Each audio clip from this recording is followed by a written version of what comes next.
Oi, turma! Espero que todos estejam bem. Aula passada, nós falamos um pouquinho sobre segurança de cena e na avaliação primária, né? Então, a avaliação primária nada mais é que o primeiro atendimento que eu faço à vítima, principalmente numa vítima de trauma. Mas, independente se é trauma ou se é clínico, eu tenho que ter uma avaliação, uma visão holística com aquela vítima para ver qual o protocolo de atendimento que eu tenho que entrar naquela vítima, né? Os princípios, as preferências que eu consigo utilizar para aquela vítima.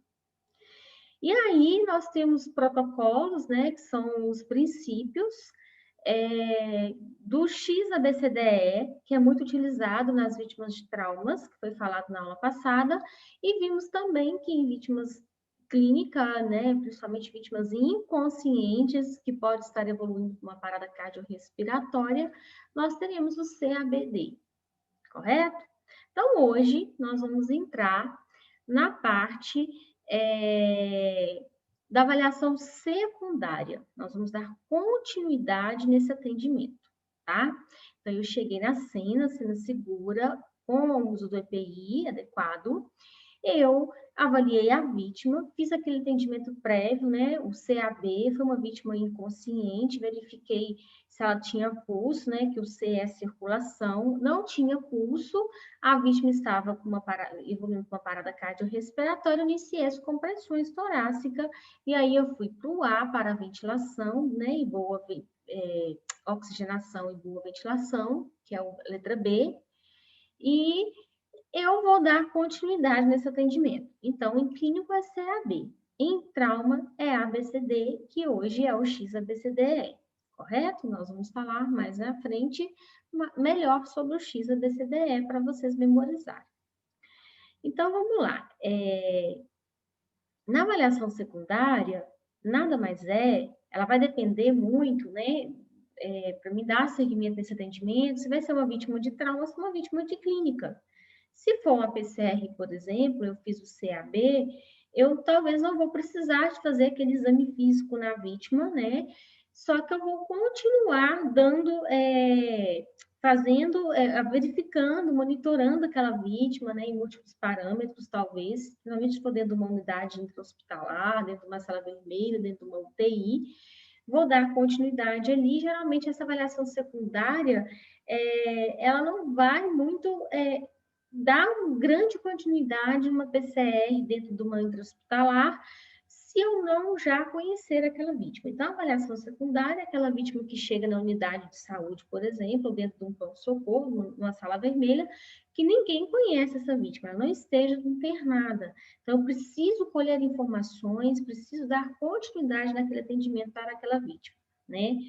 Ela só vai ser iniciada nos casos de inconsciência se já foi realizada a avaliação primária. Então, vocês não podem esquecer disso. Ela é consequência da avaliação primária. Por exemplo, parada respiratória, obstrução de vias aéreas, né? Ou mesmo a parada cardiorrespiratória. E aí, vou projetar os slides aqui, nós temos uma historinha muito importante, que vocês não podem esquecer, tem que saber na ponta da língua, é sobre o Sampla, a história Sampla. Esse Sampla, pessoal, ele é de extrema importância, tanto no pré-hospitalar como no intra-hospitalar. Então, é um histórico, né, que a gente pega ali no local, que seja com o doente, que seja com o terceiro, que seja com o acompanhante, um histórico rápido sobre o paciente, né, sobre aquele doente. Então, essas informações, principalmente quando eu coletar todas, eu tenho que documentar elas no nosso relatório.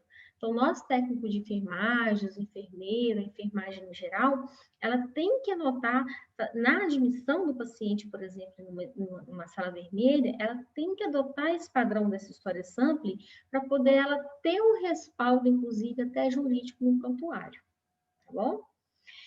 Então, na verdade, esse método, né, o mnemônico que a gente fala, o sample, ele tem grande significado. O sample, o S, seria sintomas, né? De que o doente queixa, ele está com dor, dificuldade respiratória, ele está dormente, está torporoso, como que está esse paciente? É o sintoma dele, o que ele queixa para você. O A de alergias, né? O doente tem alergias conhecidas, particularmente a medicamentos, ou às vezes ele é alérgico a algum tipo de planta, algum tipo de alimento. Isso tudo é importante ser colhido. O M seria medicamentos, né? Quais medicamentos prescritos, quais medicamentos que ele usa regularmente, né? Qual medicamento que ele tem talvez até alergia, seria interessante vocês colocar no ar, mas também que pode ser que ele é intolerante a algum tipo de medicamento. A letra P seria passado médico e cirúrgico, se tem alguma, né, história de cirurgia prévia, se passou por algum acidente, teve que fazer alguma cirurgia de urgência, né? Então, isso tudo vai entrar. Líquidos e alimentos é a letra L, né? Qual foi a última refeição? Eu tomei água agora, né, eu sofri um acidente de trânsito, pessoal. Em acidente de trânsito é muito importante esse sample, porque a questão de líquidos e alimentos serem ingeridos, né, pouco tempo antes de eu sofrer esse acidente, por exemplo, de extrema importância para, principalmente se essa vítima for necessitar de alguma cirurgia.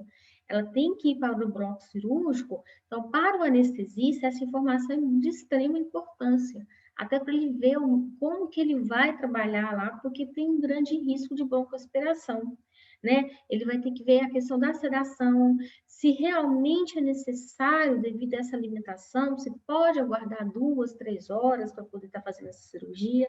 Então, tudo também vai pôr na balança, é risco e benefício para esse doente.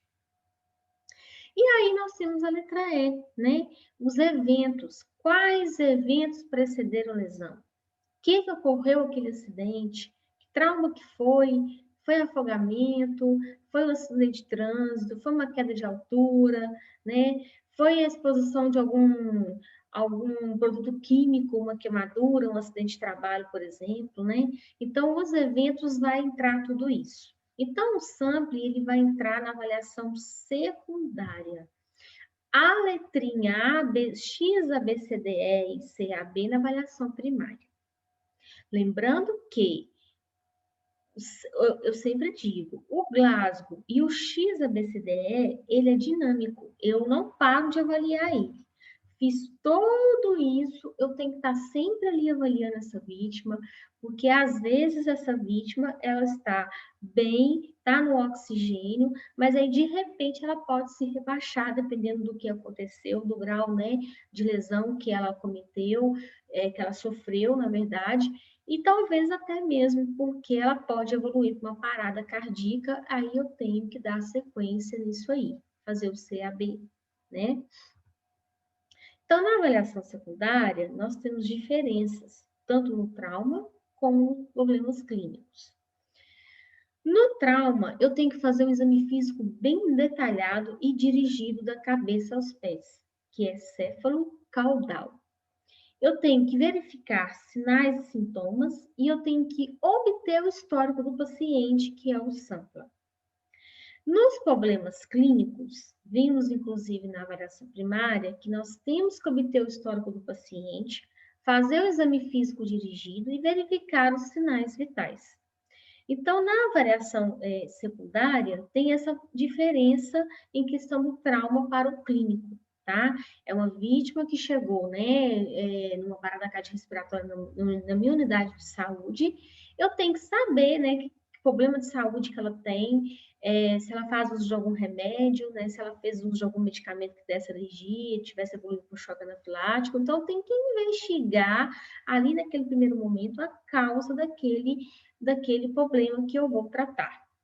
Fazer o exame físico dessa vítima também é importante, porque pode ser uma vítima que sofreu algum trauma, alguma lesão, alguma agressão, e aparentemente não está visível. E isso evoluiu algum problema maior, evoluiu com a parada cardiorrespiratória. Então, o exame físico também no clínico, eu tenho que avaliar, tenho que fazer céfalo-caudal, tá?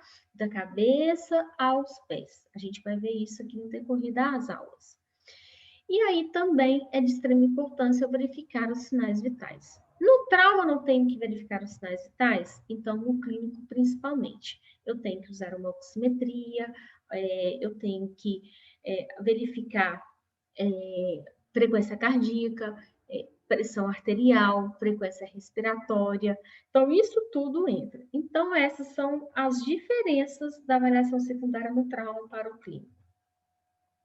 E aí, na avaliação secundária, para mim fazer principalmente o exame físico, é de extrema importância eu expor a vítima. Essa exposição de vítima, pessoal, ela vem mudando muito. Já tem uns 3 protocolos recentemente atrás, né, passado, de 3 protocolos para trás, uns 3 anos para trás, até mais que isso, creio que essa exposição de vítima, antes, pessoal, poderia ser feito principalmente no pré-hospitalar, na rua. Eu tirar a roupa daquela vítima, cortar, né, a procura de lesões, que dependendo da gravidade do trauma, ou que seja, né, do problema clínico, eu tenho que expor essa vítima, principalmente para fazer uma manobra de ressuscitação cardiopulmonar, expor o tórax dessa vítima. Geralmente o pessoal vai, corta com a tesoura e expõe aquela vítima para fazer o trauma. Então, pessoal, isso é muito complexo. Temos que ter muito cuidados a isso. Porque hoje, né, na era digital, celulares o tempo inteiro, WhatsApp, você sabe muito bem que as informações, né, as notícias correm muito rápido. Então, imagina eu expor a vítima, principalmente mulher, numa via pública para poder fazer o atendimento. Então, isso foi proibido, tá? Principalmente para os socorristas de APH. Eu não posso mais expor vítimas em cenas de vias públicas. Eu vou fazer avaliação primária, fazer mobilização se for o caso de trauma, encaminhar aquela vítima para a ambulância, por exemplo, e ali eu vou expor a procura do exame físico céfalo-caudal. Eu vou ter que cortar talvez blusa, calça, né? Se não foi preciso fazer isso na rua, porque claro que nós temos as preferências, as dificuldades, né, na avaliação primária, que possa ser que eu precise, né, necessite colocar essa vítima exposta até tratar uma fratura, por exemplo. Então, essa exposição, que é a letra E, ela é muito rigorosa na avaliação secundária. Eu tenho que expor a vítima por questão de fazer o exame físico. Então, por isso que a exposição vai entrar na avaliação secundária. Porque no exame físico, se eu não expor a vítima, eu não vou conseguir, talvez, identificar possíveis lesões, por exemplo, hematomas abdominais, hematomas pélvicos, né, torácicos, que seja dorsal, isso pode estar identificar para mim, né, um problema sério, um sinal de um choque, né, que seja anafilático, que seja um choque hemorrágico, que seja um choque neurogênico, por exemplo. Então, eu tenho que expor essa vítima na avaliação secundária à procura de mais lesões, porque isso traz grande ganho para a vítima. E aí, o exame físico será dirigido ao tipo de acidente. Eu vou buscar o quê? Foi um trauma? Vou buscar fraturas? Tem risco de hemorragia interna? Tem risco de lesão cervical? Por isso que o exame físico ele tem que ser feito muito bem exposto dentro da unidade da avaliação secundária. Por quê? Porque é que eu disse, tem um hematoma talvez abdominal, se você não expor essa vítima dentro da unidade para poder à procura de alguma coisa, de alguma lesão, pode passar batido esse hematoma, né? Talvez no próprio hospital, quando você deixar a vítima, por exemplo, essa vítima essa vítima vai chegar até você, né? Atendido por algum serviço de urgência e emergência, de pré-hospitalar, e a equipe não te passou essas informações. Se dentro do intra-hospitalar eu também não fizer esse exame físico, a procura de lesões, principalmente o médico cirurgião em vítima de trauma, eu não vou ter um diagnóstico precoce. Então, o diagnóstico precoce é de extrema importância, né? Porque às vezes a vítima ela vai estar no início de um choque hemorrágico classe 1, se eu souber identificar lesões, né, e olhar sinais vitais juntamente, é um conjunto de fatores que a gente avalia ali, essa vítima vai ser atendida mais precocemente e tratado o problema dela precocemente. Então, por isso que o exame físico, ele deve ser avaliado e realizado de forma completa, ok? E aí, o exame da cabeça, né? Nós vamos fazer o seguinte, nós vamos imobilizar manualmente, preservando a coluna cervical, como vocês veem aqui na figura, né, acima. Vou baixar um pouquinho a tela para vocês visualizarem melhor. Eu estou à procura com a luva, claro, né, no couro cabeludo. Eu faço toda a inspeção daquele couro cabeludo, olhando minha luva para ver se está sujo de sangue, né? Eu tenho que examinar as pupilas, se pupilas isocóricas, pupilas anisocóricas, midriáticas, né? Pupilas em miíse, nós vamos ver aqui daqui a pouco. Se eu tenho alguma saída de líquido pelo nariz ou pelo ouvido, né? A saída de líquido pelo ouvido, ele é de extrema importância saber avaliar, porque se for realmente saindo de dentro do ouvido, nós chamamos de otorragia, isso pode ser sinal, principalmente se foi um trauma, de um TCE, de uma fratura de base de crânio. Então, essa vítima tem que ser rigorosamente imobilizada com colar cervical e prancha, encaminhada imediatamente para um serviço de, principalmente de neurologia, para poder, né, ser atendida e realizada os exames para poder ter o diagnóstico mais precoce. Então, essa é a importância de um exame físico muito bem detalhado e realizado, tá? Nós vamos ver um pouquinho de cada parte aqui, de cada parte do nosso corpo do exame físico, para vocês compreenderem. Mas eu creio que futuramente nós vamos poder ter uma aula prática e aí eu vou mostrar melhor na aula prática como seria o exame físico. E aí também no exame da cabeça eu tenho que verificar se há presença de objetos estranhos ou secreções na boca, né? Por quê? Porque ali já estou fazendo abertura de vias aéreas também e verificando se tem alguma coisa obstruindo aquela via aérea para que aquela vítima esteja inconsciente ou até mesmo aquela vítima não consiga, né, me responder adequadamente. E aí também eu tenho que apalpar a cabeça, tentando identificar hematomas ou deformações, verificar alinhamento da traqueia e coluna cervical, observar a presença de ferimentos e hematomas. Então, isso tudo entra no exame físico da cabeça. Então, continuando na cabeça, nós temos o exame da pupila, que eu disse anteriormente. Quando tem as pupilas desiguais, nós chamamos de anisocoria. Quando tem as pupilas contraídas, bem diminuídas, eu chamo de miose. Pupilas em miose, pupilas mióticas, são pupilas que podem estar me contando que aquela vítima está sofrendo um tipo de AVE, um acidente vascular encefálico, ou que ela teve um trauma, está com hemorragia, né, interna no crânio, na cabeça. Temos as pupilas dilatadas, as midrise. É muito comum vermos pupilas, vermos midrise em parada cardiorrespiratória. É o primeiro órgão que se manifesta para a gente a questão da morte cefálica, né? Então, a pupila ela tem que dilatar. Ela tem que ser, isso chama midrise. Então, pupila midriática em vítima principalmente de trauma ou de clínico podemos considerar que é uma vítima que pode ter sofrido um trauma crânioencefálico bem grave. E aí aqui nós temos a midrise, que são as pupilas iguais, a miose, que são as pupilas bem dilatadas, temos a anisocoria, que é uma pupila maior e a outra menor, temos as pupilas normais, né? As pupilas normais são as nossas pupilas saudáveis. Então, a midrise, ela vai dilatar, a miose vai contrair e a anisocoria, uma contrai e a outra dilata. E aí também temos um grande sinal na avaliação do crânio que nós temos que estar atentos, principalmente do pré-hospitalar. É o sinal de panda, que também é chamado de olho de guaxinim, que são essa imagem que vocês estão vendo aí, né? Esses olhos arroxeados aí em volta, principalmente os dois olhos. Isso aqui é sinal de que a vítima sofreu um trauma crânioencefálico muito grave.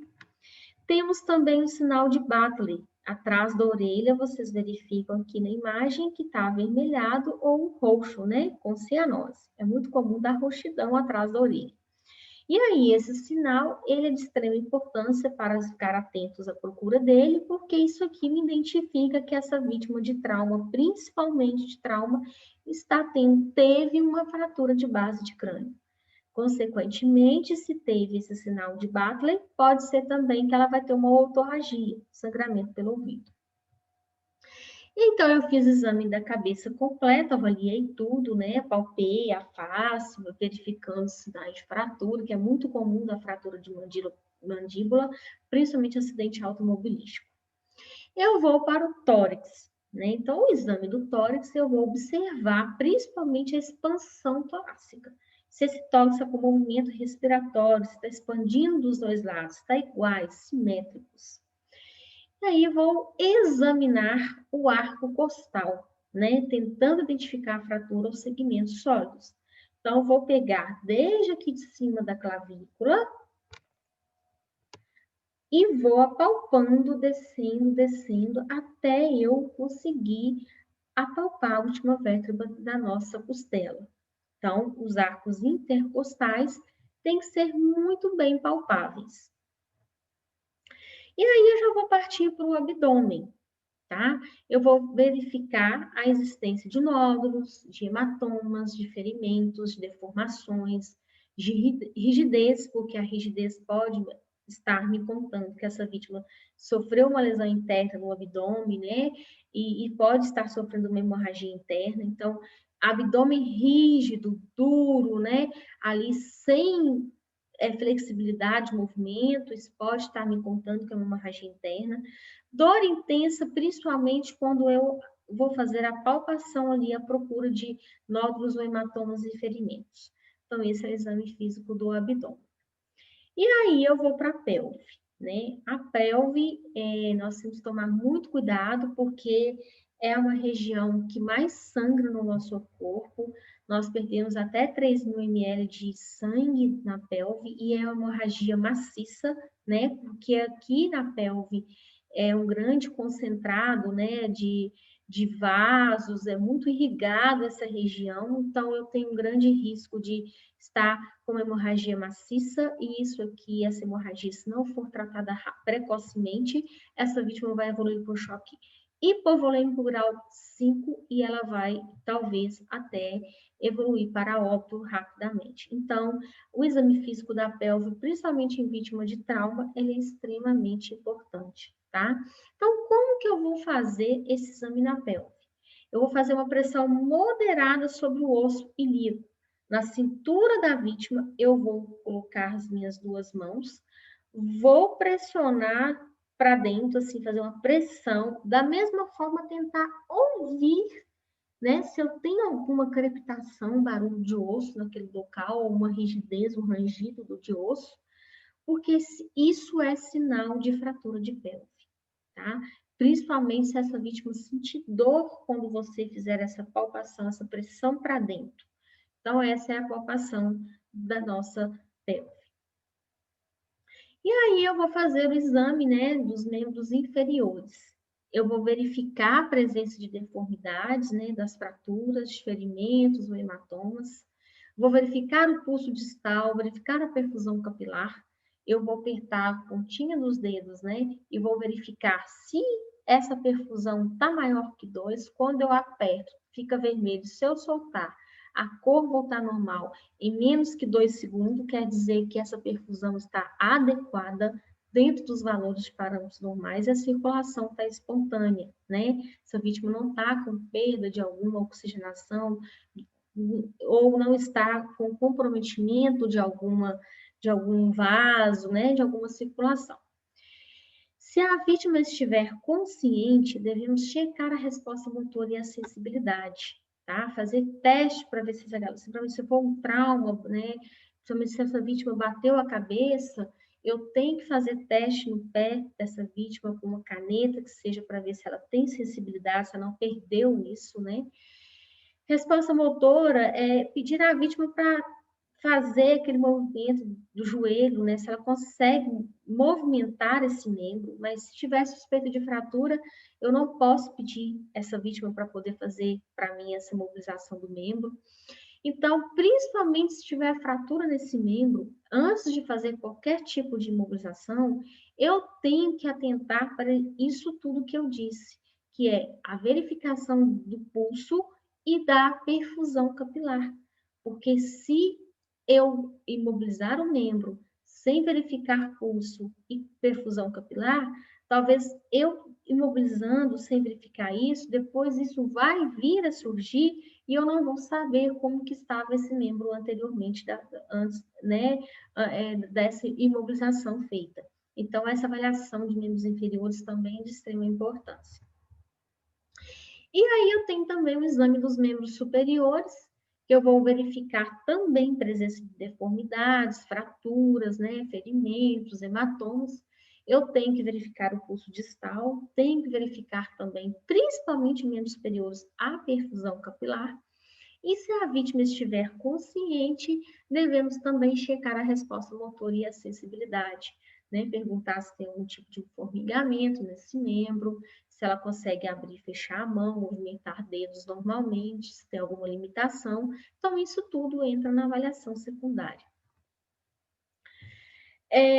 Temos alguns termos técnicos, né, que nós temos que saber, justamente para poder passar para o médico, né, que vai avaliar essa vítima, em questão da resposta motora e da sensibilidade. Então, nós temos a plegia, a paresia e a parestesia. Isso principalmente em vítimas, né, de doentes com suspeitas de acidente vascular encefálico, que nós vamos ver, né, futuramente a parte clínica, então vocês vão aprender sobre isso também. Então, a aplegia é quando a vítima tem ausência de movimento de algum membro. Né? Ela está com uma paralisia de membro, que seja da perna esquerda, que seja do braço direito. A paresia é quando tem um déficit de força ou da fraqueza muscular. Então, eu peço à pessoa para apertar minha mão, aperta minha mão. Ela não vai conseguir fazer apertar forte minha mão. Isso, inclusive, é um tipo de atendimento, de sinal que temos que ficar atento em vítimas de trauma, e principalmente de vítimas neurológicas, com suspeita de AVE. E aí eu tenho também a parestesia, que é a diminuição da sensibilidade daquele membro, né? Formigamento, ela está sentindo muito formigamento nos pés, nas mãos. Então, isso tudo entra que pode me mostrar no exame físico que essa vítima pode ter tido algum comprometimento da coluna vertebral, né?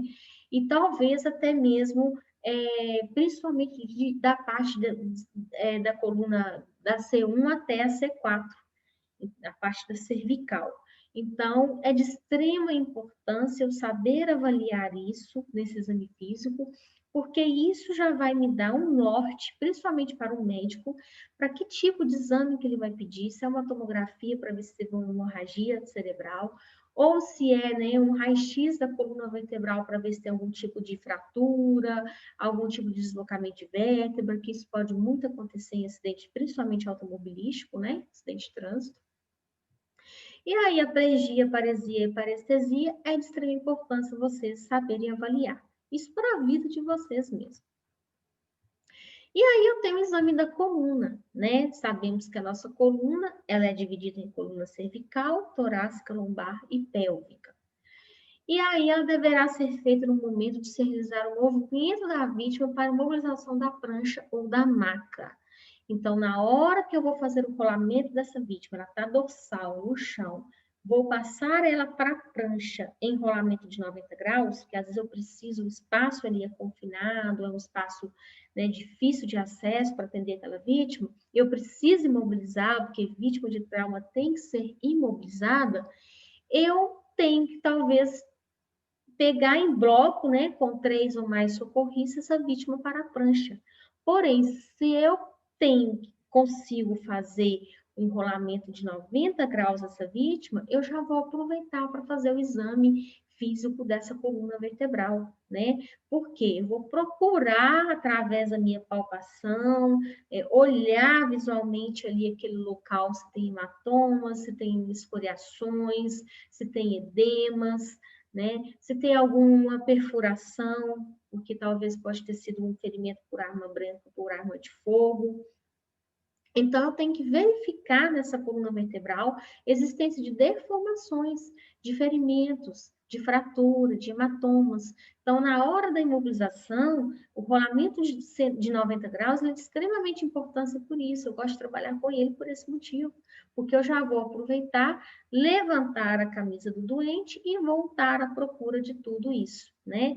Dessas informações, para poder se ver que se essa vítima está tendo talvez uma plegia, uma parestesia, né? Pode ser que seja um problema da coluna cervical e não, talvez, problema neurológico. Então, alguns conceitos também que entram na avaliação secundária, né, é o sintoma, o sinal, os sinais vitais.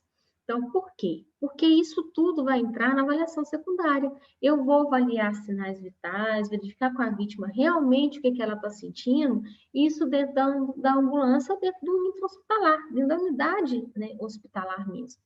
Então, vou verificar o sintoma é a queixa relatada pelo paciente, o sinal é a alteração percebida pelo socorrista.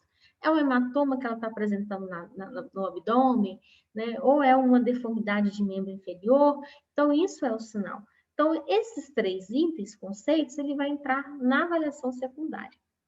E aí nós temos, né, só para relembrar vocês, que vocês já devem ter visto isso, já devem saber os valores, os parâmetros, né, isso é importante, principalmente para socorristas, nós temos que saber isso aqui, né, ter ideia do que está acontecendo para aquela vítima, se ela está principalmente com uma taquipneia ou uma taquicardia, eu tenho que saber parâmetros de sinais vitais, né?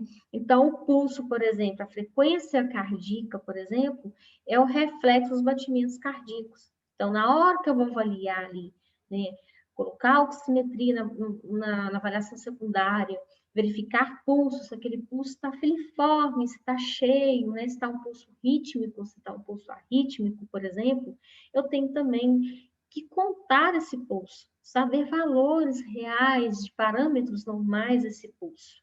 Então, aí nós temos aqui o adulto de 60 a 100, a criança de 1 a 8 anos de 100 a 120, o lactente, que é menor de 1 ano, de 120 a 140. E aí também temos a respiração, né, que é a nossa frequência respiratória. O adulto, na verdade, esse parâmetro ele mudou, é de 12 a, acho que 16 a 20, né?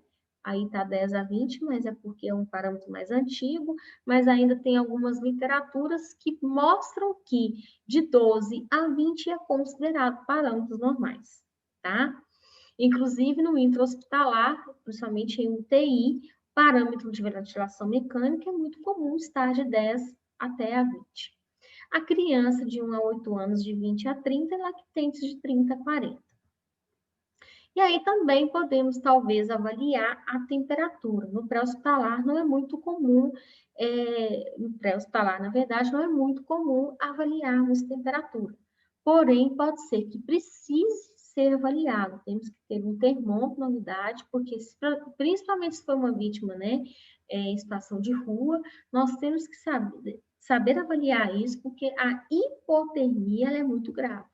Então, nós temos que ter uma noção dessa temperatura para poder aquecer essa vítima.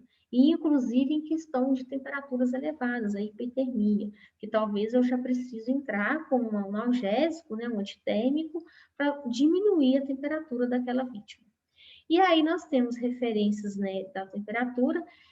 A bucal, geralmente, ela varia de 36,2 a 37 graus, considerado parâmetros normais.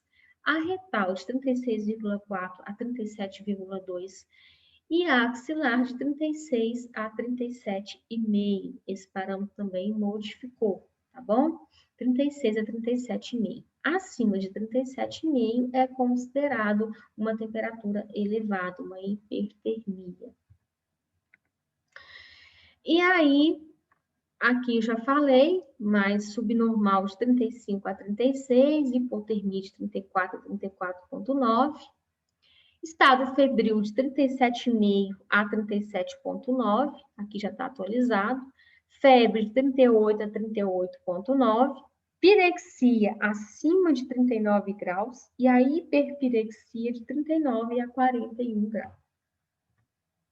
E aí a pressão arterial, né? A pressão arterial é a pressão que o sangue exerce na parede das artérias. Então, a pressão sistólica é a pressão máxima, e ela vai variar de 110 a 140. A pressão diastólica é a pressão mínima. Ela vai variar de 60 a 90. Então, às vezes, é muito comum um paciente em choque hipovolêmico, né, em trauma, não conseguimos avaliar a sistólica, só temos uma pressão diastólica, que é a pressão mínima daquele paciente, daquele doente, tá? Então, só de eu conseguir avaliar, principalmente pelo pulso, uma pressão diastólica, e juntamente com outros sinais e sintomas que a gente vai ver a parte de choque, eu vou estar, né, já precavendo esse tipo de diagnóstico para poder tratar precocemente essa vítima. E aí, por hoje, é só isso. Finalizamos a parte de avaliação primária e secundária. Enviei para vocês pelo Google Forms, né, as perguntas do nosso primeiro estudo de caso. Aquele estudo de caso nós vamos discutir depois, né, para mim ver se vocês têm uma noção do que pode acontecer, do que pode ser feito, tá? E aí eu creio que vocês fazendo aquele primeiro estudo de caso, esse estudo de caso aqui vai ficar mais fácil para vocês, porque vocês já viram a avaliação primária e a avaliação secundária, tá? Então, esse estudo de caso aqui, ele também vai ser encaminhado após vocês assistirem essa aula, né, para vocês responderem no Google Forms para mim também essas 3 prioridades, ok? E aí, por hoje é só. Agradeço muito, espero vocês ter, né, no Google Forms as respostas e dúvidas que vocês tiverem, pode deixar no site abaixo da aula assistida, no site do Teorema, que eu vou estar entrando, tirando as dúvidas de vocês, tá bom? Muito obrigada e ficam todos com Deus. Beijo, beijo.